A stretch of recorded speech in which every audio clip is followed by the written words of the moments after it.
Go into your room, that's right. Sit on that fat of yours and do nothing but listen to records. On November 22nd, 1968, Apple Records released The Beatles, the White Album. This is the original British pressing, which is still my favorite. 5 years earlier, on the same day, John F. Kennedy was assassinated. Did Apple release this on the anniversary of Kennedy's assassination for any particular reason? It was just a coincidence, I don't know. But it's interesting to note that many people observing what happened in the 60s would say that the Beatles arriving in America shortly after Kennedy's assassination represented an outpouring of a response to the grief and the depression, and gave people hope for something good to come in the 1960s. Little did they know what was going to happen later. But anyway, that was an assumption that a lot of people made, and I think it's probably a reasonable assumption to make. Consider this. The Beatles played The Ed Sullivan Show February of 1964. That's when most Americans first heard of the Beatles. And if you want to have some fun, get a hold of the 4 complete historic Ed Sullivan shows in which the Beatles performed. There's 2 versions of it that I know of. And what you see on this, it includes the commercials. And what you see are 2 things. You see these 4 kids representing something completely new and fresh, both in their performance and the way they presented themselves, and in the stage set. Everything about it was like different than everything else on the show, which was more old school vaudevillian, flat perspective on the camera. Just it's an amazing thing to watch, because you see what's going to happen. Of course, we now all know what happened, but you see it in real time. So the other thing that's really fascinating to think about is the time span between when the Beatles first appeared on the Ed Sullivan Show in February of '64 and the end of the era, which was early 1970, is only 6 years. It's like the difference between 2015 and now, the whole thing. If you were alive for all of this, how could it possibly be the same time frame from 2015 to now, from 64 to 70? It's crazy, but it's true. It just shows you that time is kind of elastic. At any rate, 5 months or 3 months, a short time after the release of this record, which took quite some time to produce by the Beatles, Paul McCartney calls up the other guys, Paul McCartney, the workaholic, and says, let's go back into the studio and do another record. Most of us, even Beatles fans back then, we got this record, we loved this record, and then, this was '68, and then in the fall of that year, of the next year, came Abbey Road, which was considered a Beatles masterpiece. And then, early the next year, in 1970, we heard they broke up, and there was another record coming, and that record ended up being called Let It Be, which most of us took to mean, hey, it's over, it's almost like Rest in Peace. You kind of had the cover was kind of like, seemed to be last minute compared to this cover, which, this cover is iconic. I mean, people walk around with t-shirts with this still, and it's, everything about it is iconic. This is the original UK pressing. And this, not so much. This is the original American, and for a very short time, the original British pressing came with a book. Let It Be book. My box is not in such great shape. The record's very clean. As you know, I keep my records very clean. And, which is here. And there's a book which you may not have seen because it's not that common. And I'll take it out of here so you can see it. This is the book that came with it. And, you have to remember, back in those days, pictures were not as readily available as they are now. So to see pictures of, Billy Preston, and there's George, and this Paul, and there's Ringo. To see pictures of these guys, we didn't see that many. The only pictures we got to see were the ones that they were willing to release to us, the heavily controlled, Apple empire. So this book was quite nice, but I'll tell you, I was working in a record store in Harvard Square back when this came out, which was in May of 1970.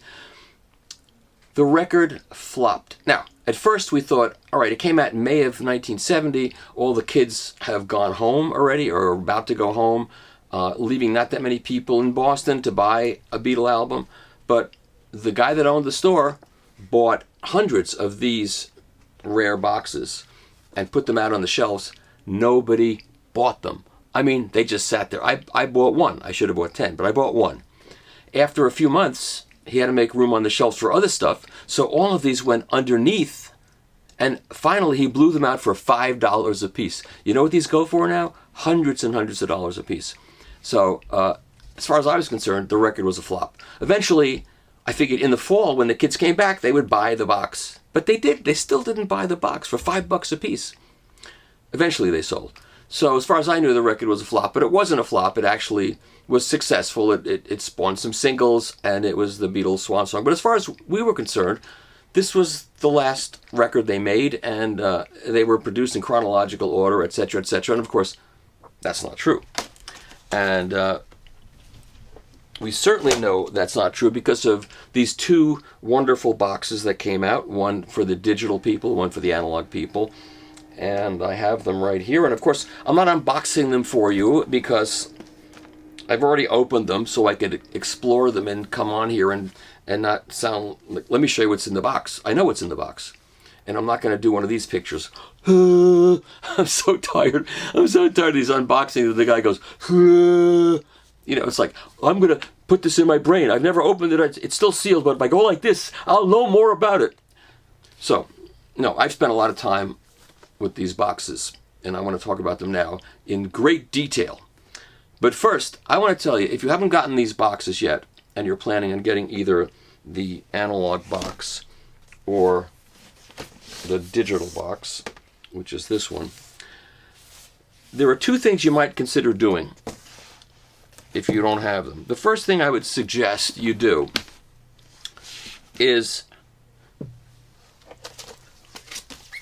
get some Everly Brothers records, because they're referred to in the Everly Brothers, the harmonies, everything about the Everly Brothers certainly played a large part in the development of the Beatles' harmonies and the whole sound that they produced.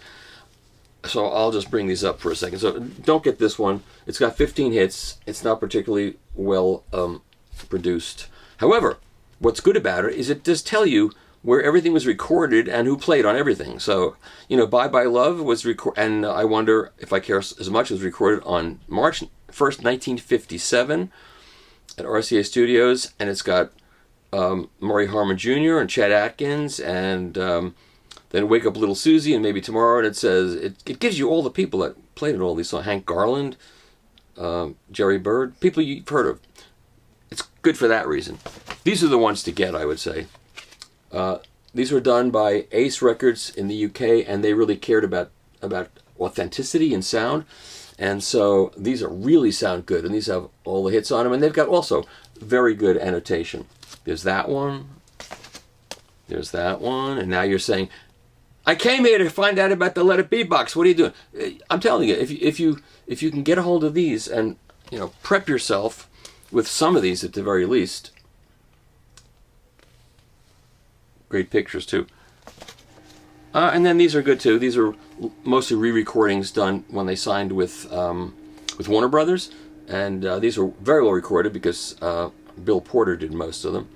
There are other albums on Warner Brothers also. Okay, so that's a good way to go into this. Is that, and also watching those DVDs of the Ed Sullivan Show, really good. So let's talk about the box. The scenario that most of us at the time believed, obviously this box explains otherwise. And also, most of us thought, if we saw the original movie, the production by Lindsay Hogg made it appear that it was an acrimonious time, that the Beatles did not get along, and that they were about to break up, which of course they did, and they were. And George walked off the set at one point and went home, and he came back. This box doesn't have to work hard to disprove that. And the new movie that Peter Jackson put together, that's going to come out soon, will also show a different side of the same experience. But this box does a very good job of that as well.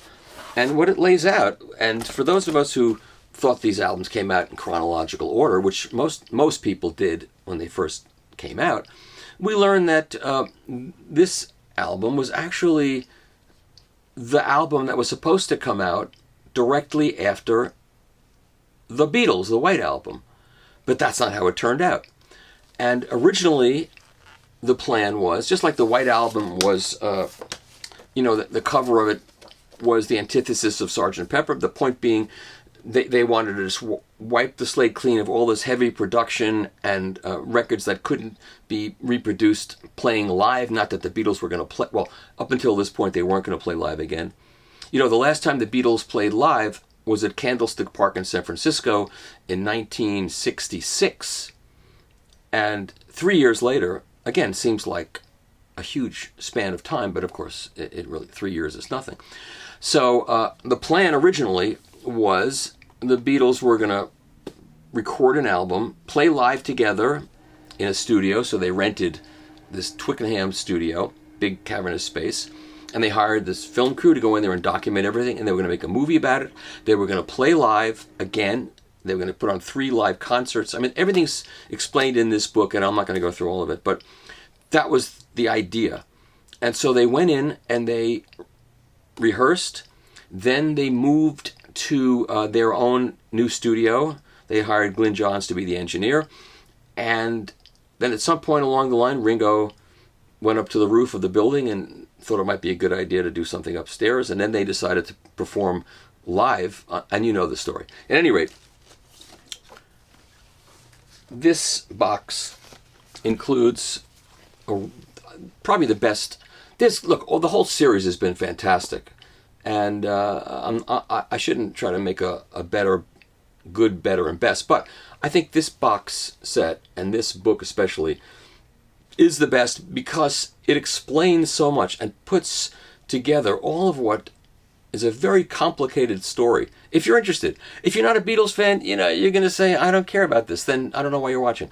But if you're a Beatles fan, this puts it all in perspective and does it in a really interesting way because it was documented. And, as it turns out, all of this documentation was great because without it, we wouldn't know a lot of this stuff. So what's in this book is a foreword by Paul McCartney, a introduction by Giles Martin, who did the remixing and organized the whole thing, and then Glyn Johns remembers his contributions, which I'm sure a lot of you know that he put together a version of this project that was supposed to be called Get Back to playing live and being a band. And then that was abandoned at the end. It became Let It Be, which I thought was a pretty terrible title, especially when it came out, because it's kind of like R.I.P., Let It Be. It, kind of like was saying, look, it's over. Just that's why a lot of people thought the record was kind of an anticlimactic. But at any rate, and then Kevin Howlett, great writer and chronologer, goes through the tapes. The film crew was recording. They had their Nagra going, a little film production tape recorder, throughout the entire rehearsal span. So while Glyn Johns was recording all of this stuff downstairs, the tape recorder was recording all of the banter and in-between stuff and all the kidding around and a lot of other things. And so Kevin Howlett went through all these tapes and put together a chronology that was then interspersed with the recording. So you get to be there while they were kidding around and playing. And you get to hear that, contrary to what was originally thought, these guys were having a great time together, and they play, they were such good musicians, and you hear them. Very few bands could have actually withstood this kind of scrutiny, on tape, but they could, and their encyclopedic musical knowledge comes through on this as well. So at any rate, the book has a good introduction, but Glyn Johns tells his story, and then there's great pictures, many of which were in that other thing that I showed you. And then there's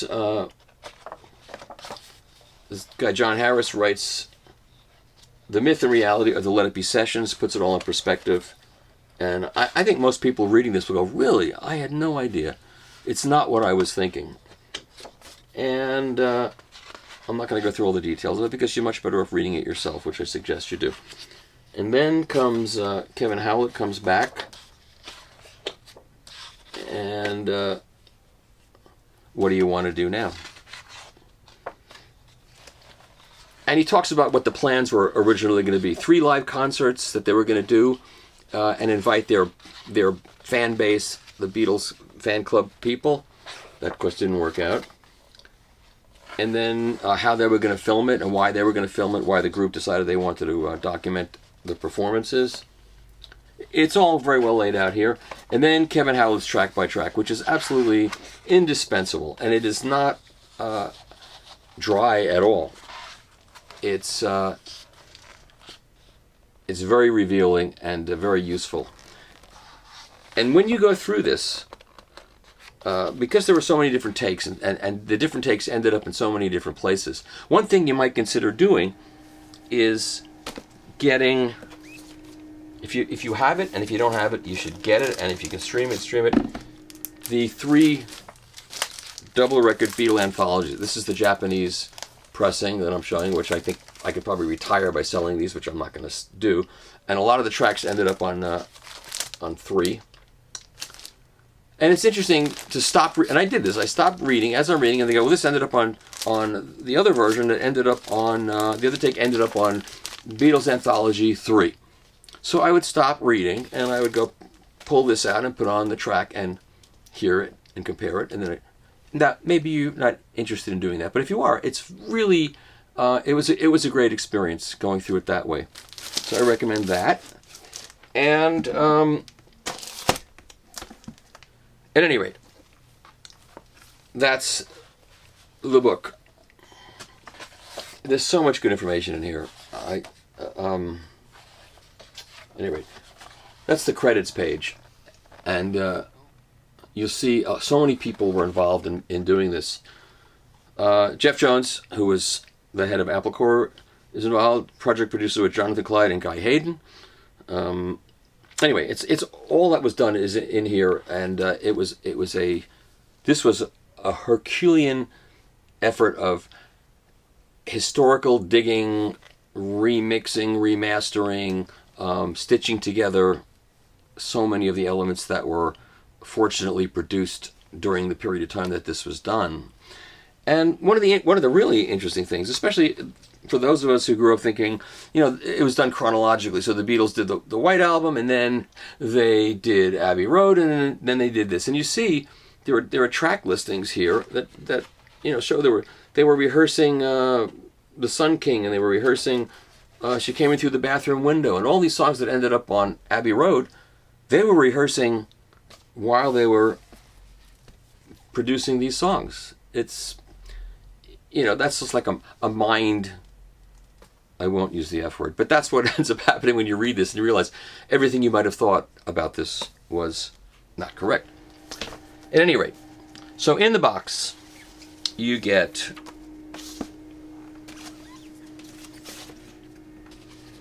the remix of this, the original record, and here's the original pressing. And actually, the artwork on the back of the reissue is better than the artwork on the original.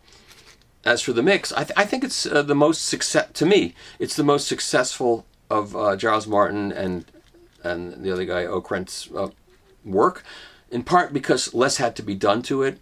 There was less to do. They didn't have to try to move voices where they belonged and couldn't be put there because of the original stem mixes. So it was simpler. But this mix is extremely good. I really like this one. Things are very coherent, and things that nothing is like, oh, that's different. It's more like, a little more emphasis on that, a little more on that. And it's good. I still like the original too, but this is very good. So also included is this, which is the 2 LP set, including Apple sessions, rehearsals, and Apple jams. And again, what's mixed in there is a lot of dialogue, a lot of informal fun with these guys. And when you hear them play just extemporaneously and just start playing together, you realize that when they got into the studio, they were all friends, whatever tensions there were, which, listen, people, especially when you get a couple of years on, there's tension, there's issues. But once they start playing, these guys were very together. And it's just such a pleasure to listen to this. Little speeches, takes of two of us, For You Blue, I Got a Feeling, Please Please Me, 6 years later, Let It Be, Don't Let Me Down, Long and Winding Road, Wake Up Little Susie. That's why you should have the Everly Brothers, but not just for that. All Things Must Pass rehearsal. They rehearsed All Things Must Pass, which of course George recorded once he left the Beatles.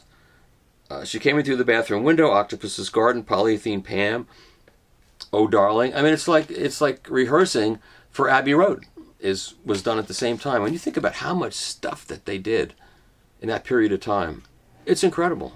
It's absolutely incredible. Anyway, 2 records of that. And then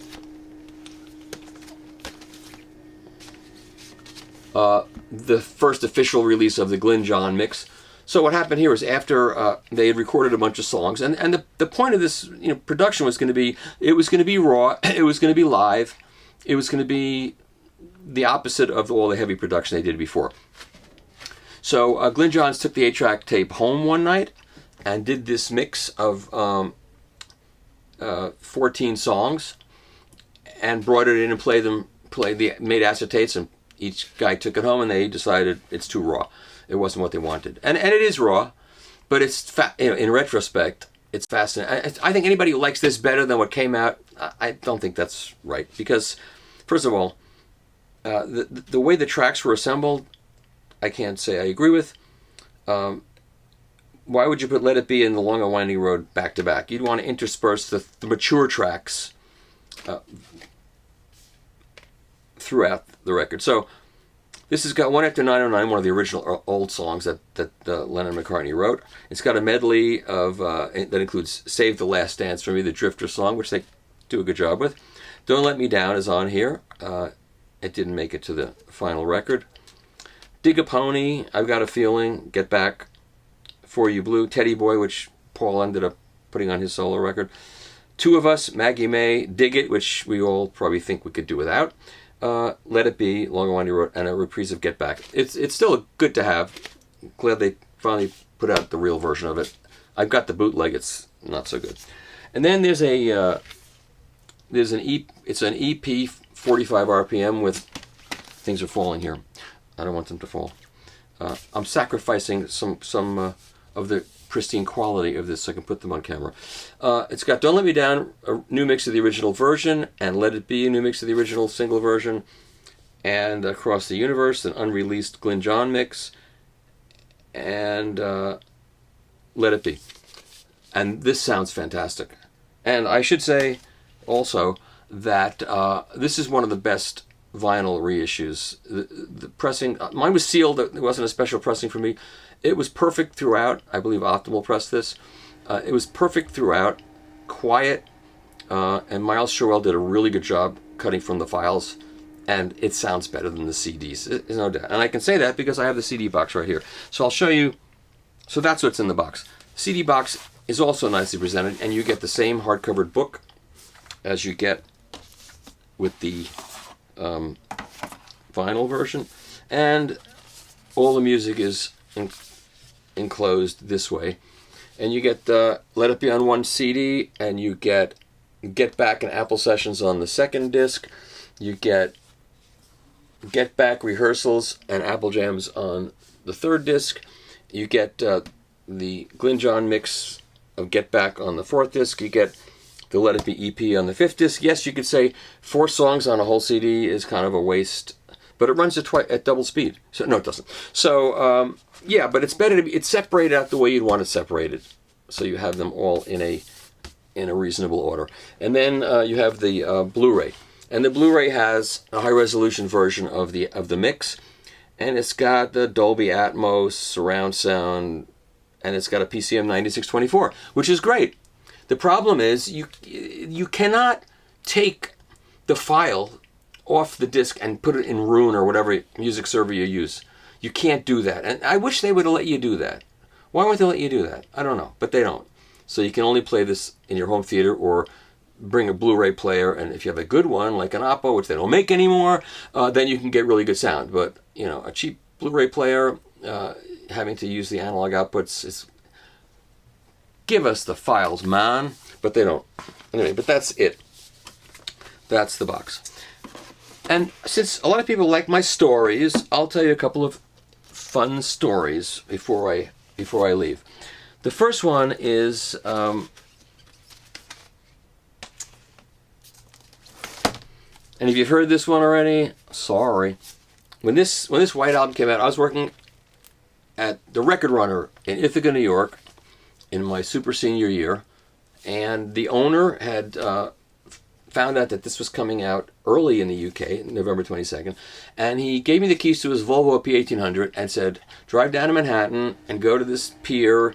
The record's arrived. There's a couple of big boxes of this record, and go down and get them, and drive down and drive back, and we'll put them on sale, and we'll make an announcement on WVBR, the radio station that I was fired from, of course. And by the way, I was fired from the radio, from a college radio station in 1964. What was I fired for? I was reading right off the AP wire service. So they had a teletype machine in there, and it would go click, click, click, click, and it would spit out news copy, and you'd rip it off, and however often you had to do it, you'd read the copy. So, I mean, I said a couple of things that were questionable before this, but what got me fired was I'm reading right off, it was either UPI or AP news release, and it was. Today in Washington, Colonel Richard C. Donlin was awarded the Bronze Star for bravery for beating off 12 guerrillas while wounded in 4 places. I was 17 or 18 years old, and to me, that was very funny. It still is, because I think I probably have a 17-year-old mind. Anyway, I got fired for that. So I drive back. I pick up the records, and I open the box before I drive back, and I pull out a couple of records, and I pull out my own copy, which is this one, which I still have. And that's another great thing about records. You know, it's like, how many years? 68, all these years later, I still have this very same record, and it's just, every time I touch it, it's just filled with incredible memories, and it still sounds fantastic. It still sounds the best. And I drive back to Ithaca, and of course that's before climate change. It was freezing on November 22nd, if that's the day, or right around then. It was freezing in Ithaca.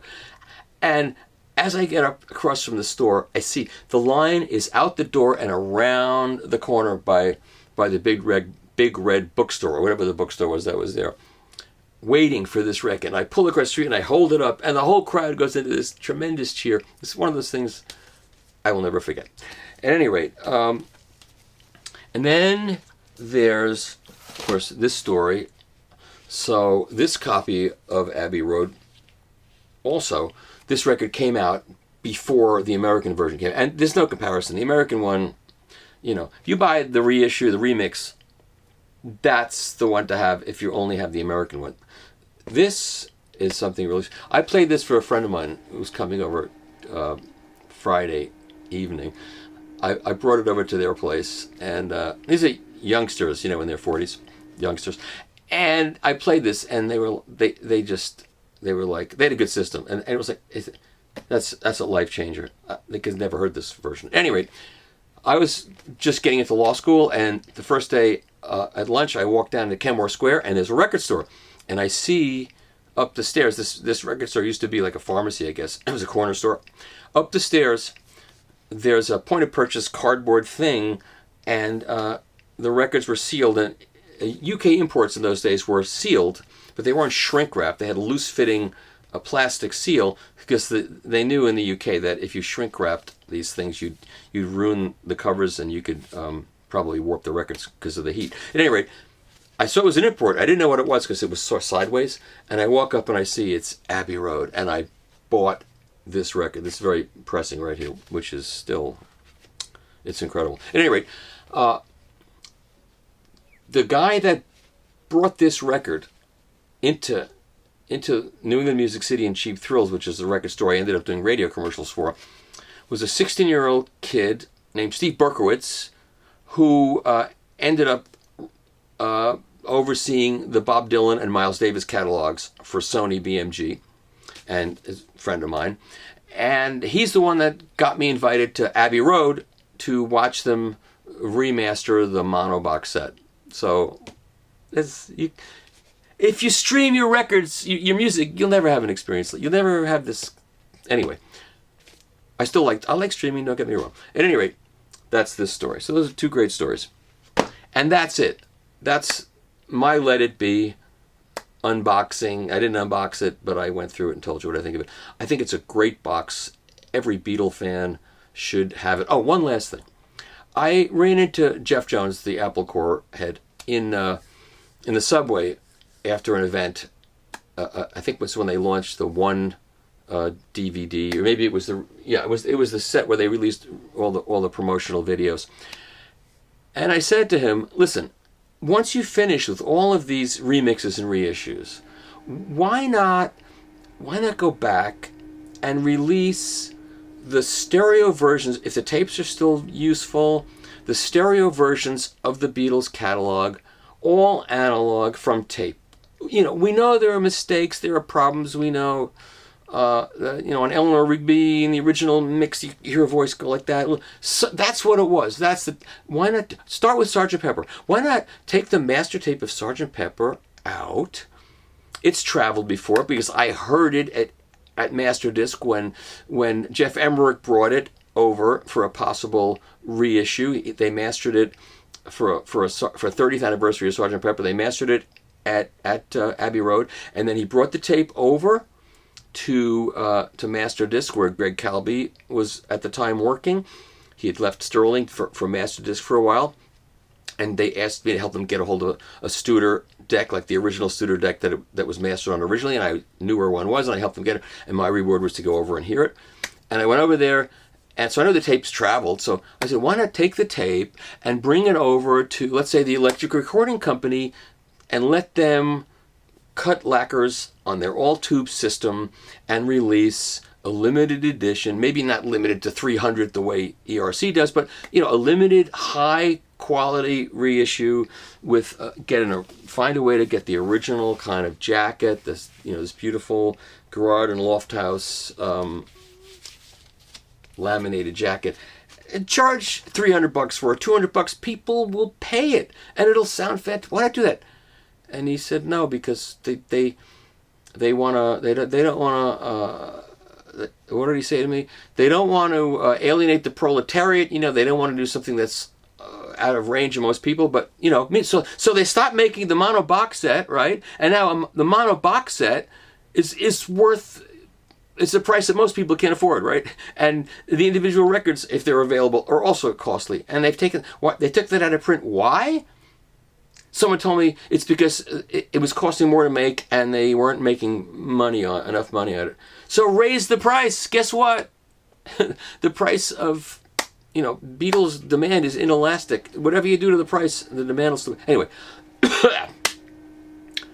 didn't do that. I think I would like them to do that. They could start with Sgt. Pepper, then they could do this from the original tape, then they could do this. And then they could do. Anyway, that's what I think they should do. Will they do it? I don't know, but I know they could. At any rate, I hope you enjoyed that run through memory lane, and see you next time.